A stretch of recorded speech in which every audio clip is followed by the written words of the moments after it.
Hey everybody, it's Kim. Baby and I are going to be making some mozzarella cheese today, and I thought I would show you how to do it. Now I'm going to be using that 50-cent gallon of milk that I got recently, and it's just, you're going to need a couple extra things, so let me show you what you're going to need here. Okay, in the last video I showed you how to make a farmer-style cheese and some cottage cheese just using some vinegar and some salt. Well, in doing mozzarella cheese, in order to make that, have that stretch that you get with mozzarella, especially when it's melted, you need a couple extra things when using store-bought milk. This is the last gallon that I have. That was 50 cents. And I'm just using a 2%. You can use a whole milk. You know, I just use what I have. A couple extra things you're going to need besides salt. Now, I should get white salt because it's going to leave some pink spots probably in my cheese or turn it a pink flavor, or pink color. But you know what?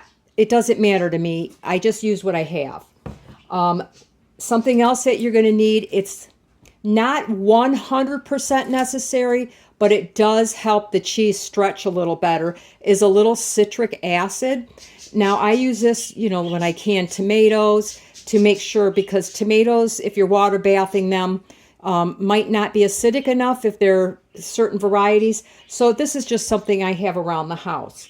The other thing that's necessary to do mozzarella cheese is rennet tabs.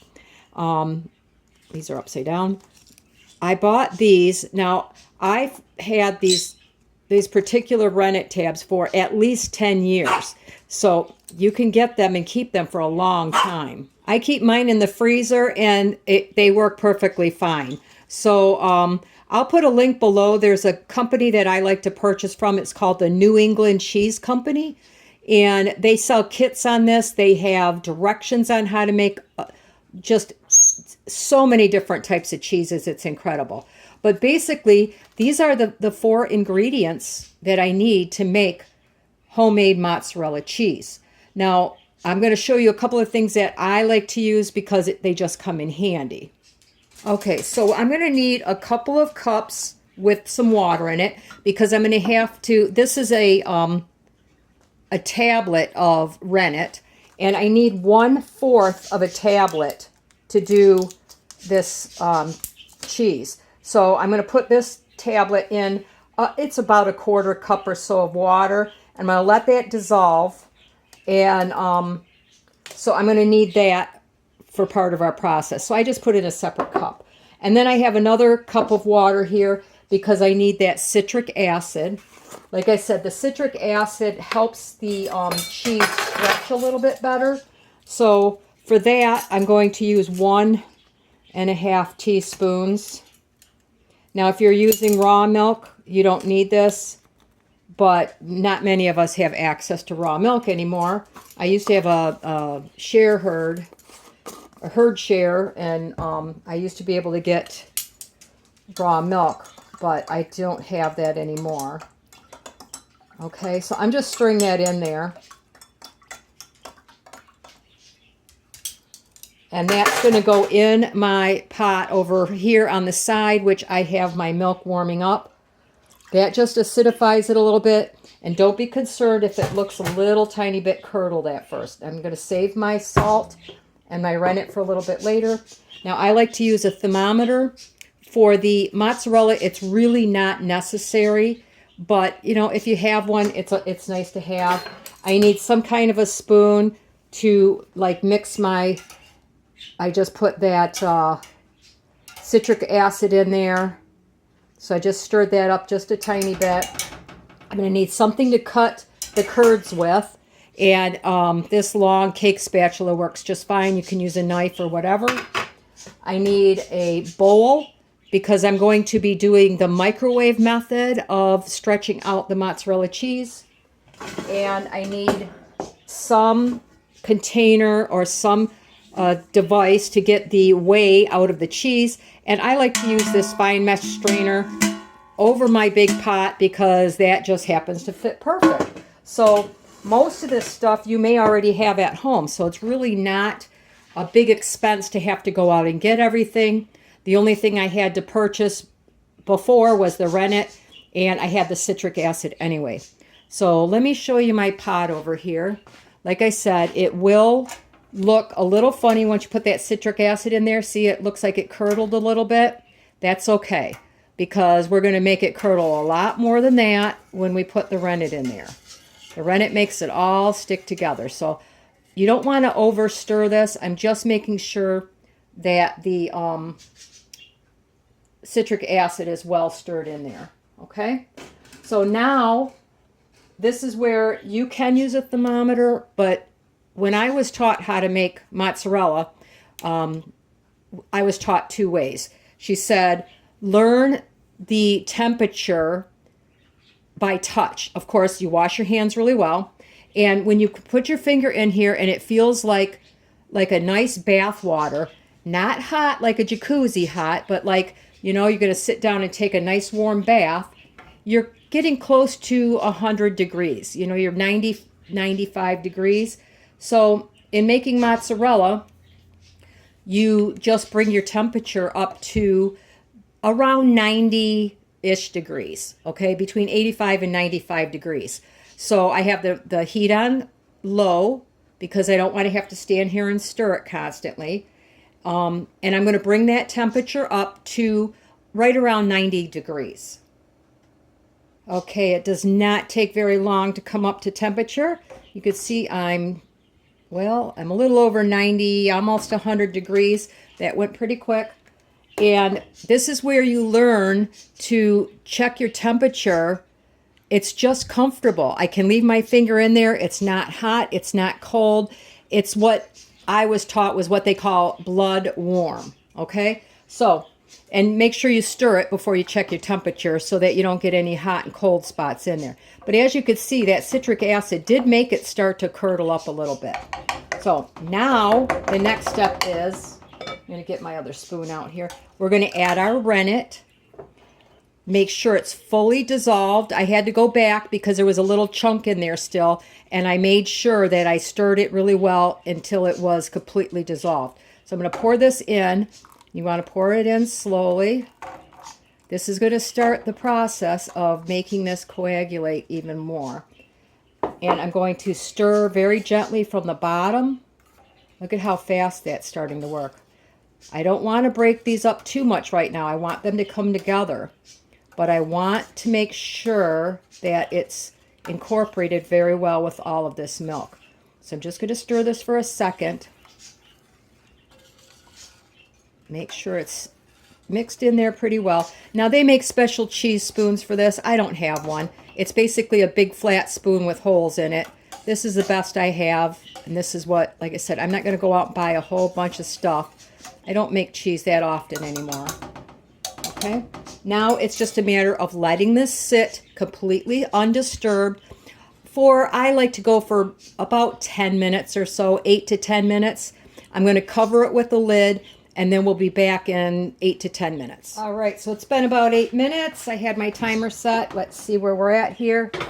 So what we're looking for is the curds, which is the cheese, to separate from the whey. And the one way you could tell this is you want a clean break when you put your finger in here. Remember, my hands are washed. I break it, and you can see it comes apart easy. And I'm looking for, see if I can get a little extra spot here. I'm looking for this clear, kind of yellowish colored whey to separate from my curds here. So now I'm going to take that long spatula I had, and I'm going to start slowly cutting these. Like I said, you don't need a knife, but if you have one, you can use it. And I'm going to do them about an inch or so apart. I'm going all the way to the bottom. That's why you need a nice long one. And we're simply going to cut these. What this does is it allows more of the whey to come out of the curds so that they'll form together and not be too soft or too much liquid in there. I'm going to cut it in all directions. I don't want to rip them apart right now. I'm just cutting them.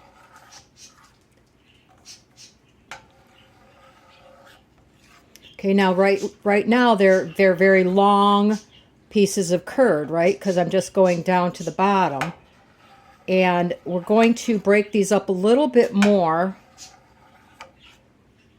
by cutting them sort of sideways. So I'm going to take my knife and I'm just going to try to cut a couple different layers going this direction and a little bit deeper, so I can kind of try to get them in about 1-inch cubes.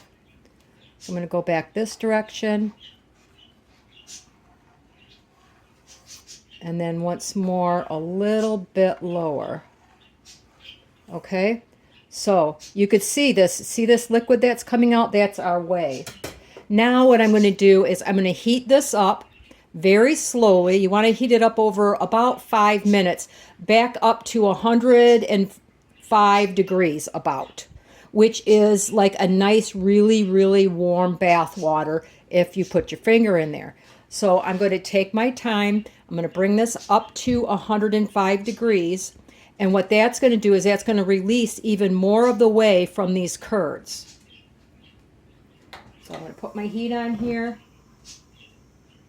And we're slowly going to bring this up to temperature. While this temperature is slowly rising, I'm going to very carefully just stir this a little bit, okay? I'm looking for any really big pieces that I need to break up. I'm trying not to break these up too much. They will fall apart some. We want them to get, as see, here's a nice big piece. I just pinch it in the middle with my clean hands. And now I just broke that in half. That's going to allow that to get more of that whey out of there.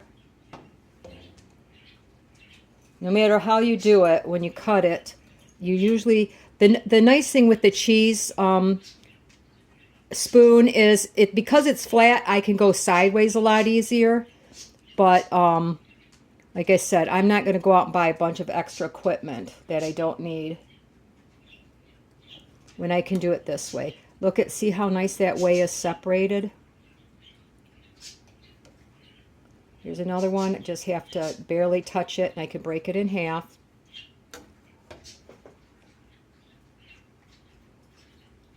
Okay, this is going to help all of these warm up and start to release even more of the whey. You can see I'm being very gentle with it. We will be stretching this out. So, you know, the little pieces that might come off like this, you know, they're going to get reincorporated back in. But you don't want it to be a hard cheese. So right now you don't want those curds too small. We want to be able to stretch it in a little bit. There are two methods that you can use to stretch your cheese. I like the microwave method. For me, it's just easier. It's very fast. Or you could have a separate pot of water on right now. You would be cooking up your second pot. And you're going to want to bring that up to 175 degrees, which is way too hot for you to handle. So you would need a pair of, a heavy pair of like gloves, maybe like the dishwashing gloves or something like that, in order to stretch that. And I don't want to have to deal with that. So anyway, I'm going to bring this up to temperature really slowly. Hopefully, it was still around 90 degrees. Well, it's coming up a little bit faster than I would like it. So I'm at my 105 degrees. I can go up to 110. The higher the temperature, the firmer the curd, the more the whey comes out. So I'm right at where I want to be. Once again, I'm just going to make sure that I have a nice stir in there because I want to make sure that the temperature is the same throughout. I can look for any of those large curds one more time. Break those apart a little bit. I want more of this whey to come out. So now what I'm going to do is I'm going to turn my heat off. I'm going to let this sit for another 3 to 5 minutes or so at this higher temperature to get more of this whey out. See how nice that's coming out? But I do not need it too much hotter than this. We will go a little bit hotter once I start putting it in the microwave. But it looks like my curds are broken up pretty well. So now I'm just going to let this sit for another 2 to 3 minutes. and then we're going to strain it. Okay, we're just about at the 3-minute mark, and let's see where we're at here. Now look at how nicely that has separated. So because there's so much in here and I like to drain it really well, I'm going to scoop this out into my pot with my strainer in it. Let me move you over here. Maybe I can get a better angle here. So I'm going to scoop that into my pot here so that I could start to let them drain off the whey. And I salt this at the same time. So I'm going to put some of this in there.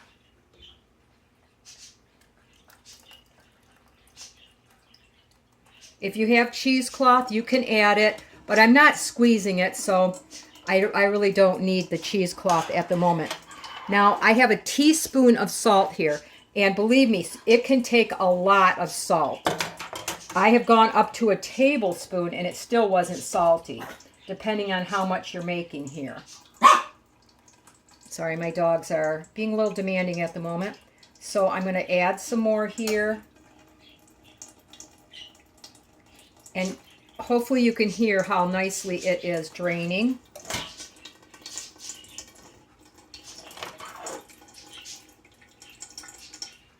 Now I'm going to turn my cheese a little pink instead of white because I have pink salt. But like I said, I'm just using what I have. You do not, well, you can, but I don't like to use iodized salt. It can give it a metallic-y type taste, so I don't use that at all for cheese making.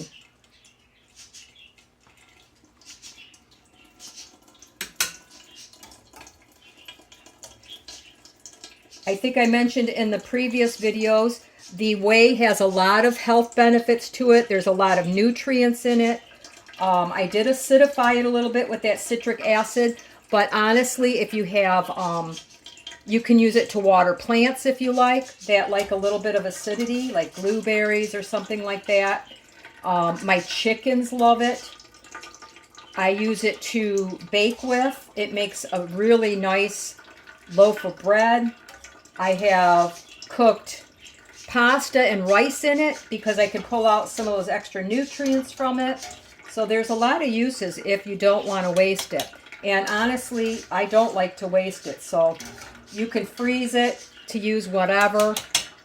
There's just a lot of benefits to it. All right, so it looks like I have all of my, I was able to scoop all of my cheese out, see?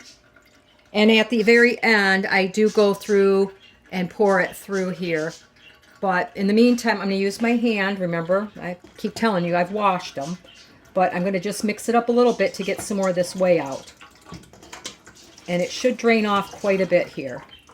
And this also helps me start to mix in some of my salt.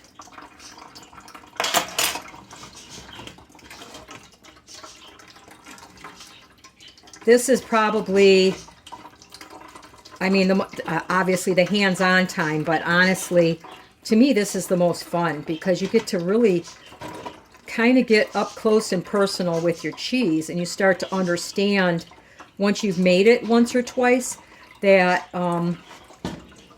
how cheese is made and the processes that you need to go through, and it's kind of cool.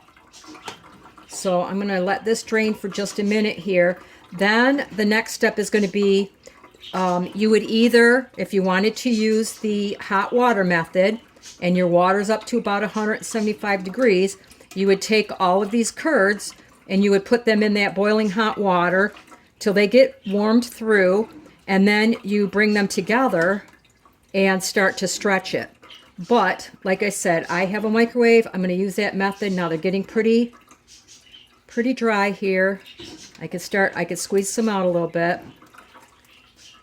You're actually going to want to squeeze them, so don't worry about it right now. I just want to get some of that liquid out of here. Now I'm going to put it back in my bowl. I'm going to put it in my bowl that I have over here. Oh, let me taste it for cheese level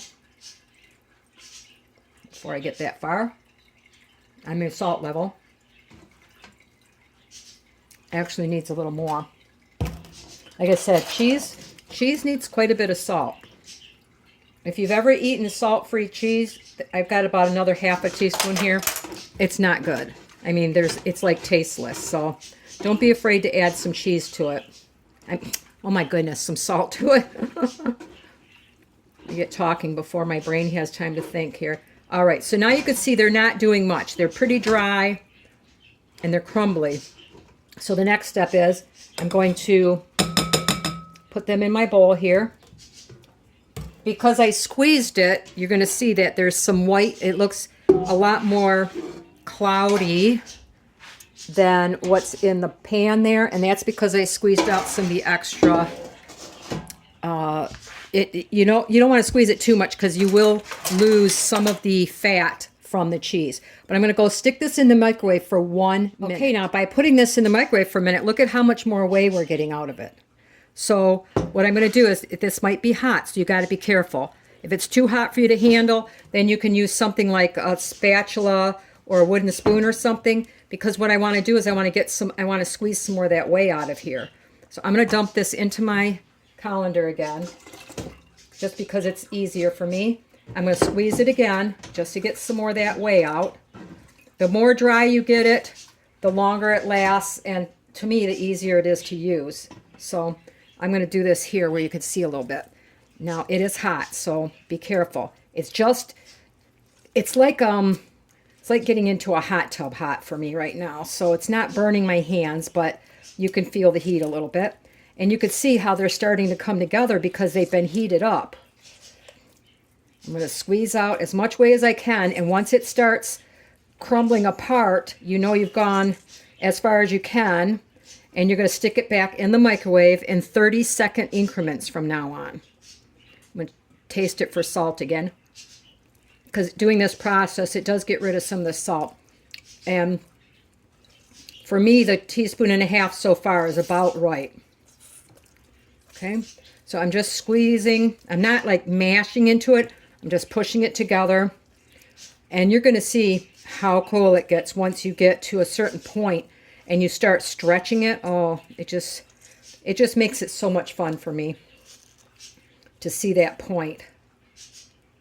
All right, so it's starting to get where I need to warm it up again. Get rid of this. It's going back in the microwave for another 30 seconds. All right, we're straight out of the microwave again, so we got a little bit more out. Start to squeeze it. Oh, look at, see, I'm starting to get the cheese pull already. Now, this is a little hot once again, so whew, just keep it moving if your hands get hot. Look at how it's starting to come together and starting to look like mozzarella. This is hot, so keep it moving. If you need to, like I said, you could stretch it out with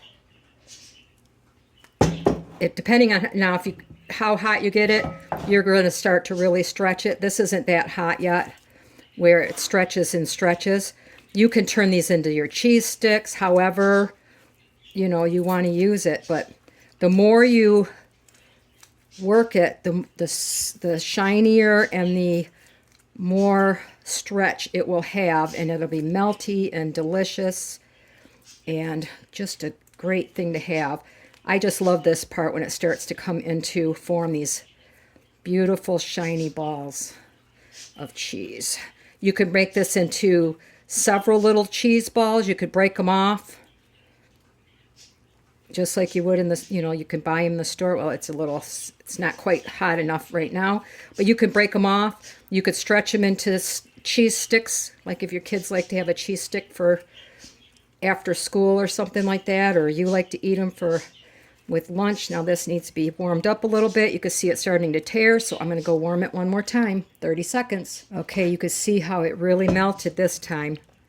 Look at that. And it's going to be pretty hot, so be careful here. But look, it will be able to stretch it. Look, it just stretches and stretches now.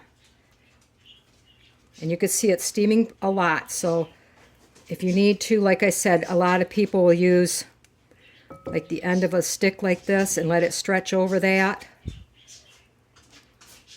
You can let it kind of use its own weight. Nobody says you have to do it really fast. You can warm it as many times as you want to get the stretch. The other thing I like to do is I put my hands in super cold water. Our well water here is only like 40 degrees right now. So I put my hands in cold water, and that allows me minute to stretch this. You can see it's already starting to cool down. So it's about where I want it to be. It's got some stretch to it. It's got some shine to it. I can roll it up into a nice ball. And then what I like to do when I get it up into a ball and formed into a ball, I let it sit for just a couple of minutes in my colander to make sure there's no trapped moisture in it. And then I'll wrap it really tightly in plastic wrap.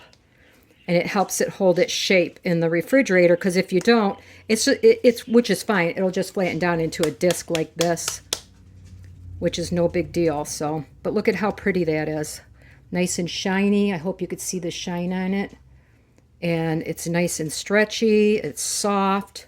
And that's going to be so, so delicious. Okay, now that I let it sit just a couple of minutes, probably 2-3 minutes, I'm just going to gently shape it back into the round ball. It's still soft at this point. And I'm just going to put it in my cling wrap here, pull it up into a nice ball, and stick that in the refrigerator. And if it's ready to go to use in any of your recipes, probably make a homemade pizza one night this week. But there's my mozzarella cheese. Okay, I just brought my cheese back out because I wanted to mention that depending on how long you want to keep this, if I'm only keeping it 1 or 2 days, I don't do this step. But I don't know if you could tell, there's a lot of moisture because it was warm when I put it in there. So I'm just very quickly going to absorb any extra moisture that, see how it got on my plastic wrap? You can see that moisture. So I'm just going to wipe that off. If you want to keep it more than 1 or 2 days, you don't want that moisture trapped in there. And it's going to happen if it's warm when you wrap it anyway. So I flip it over. I just took the extra moisture off my cheese. This way, I don't have to worry about it. And then I'm going to rewrap it real quick here, now that it's completely cooled. And I thought together we would see how much cheese we actually made out of 1 gallon of milk. I have an idea how much it is. It's usually somewhere around, if I did it good, it's somewhere around a pound. So let's see where we're at. This is,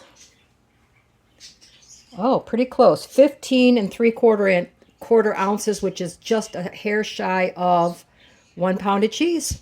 So, like I mentioned, if you're gonna do this as an experiment and you're paying, around $4 for a gallon of cheese, it's gonna kind of average out to what you're gonna buy if you bought, say, Walmart brand mozzarella cheese. As far as cost goes for the milk, and then you're going to need to get the rennet and the citric acid if you're going to use it. But like I said, the rennet lasts forever. You're only using 1/4 of a tablet, and I've had it in my freezer for at least 10 years. So, but if you can get milk on clearance, or, I happen to stop in at one of our small little tiny grocery stores that's, on about 20 miles from my house. And it was on sale for 50 cents a gallon. It had like 2 days left on it, maybe 3. And they just wanted to get rid of it. So for 50 cents, it's definitely worth me making a pound of cheese.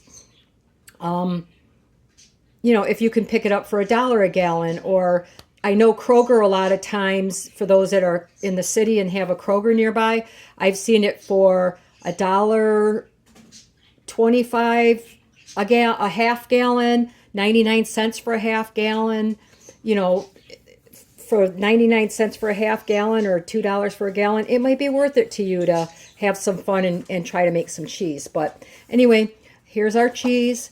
It's ready to go. And let me know what you think. Is it something that you think would be fun to try? I do anyway.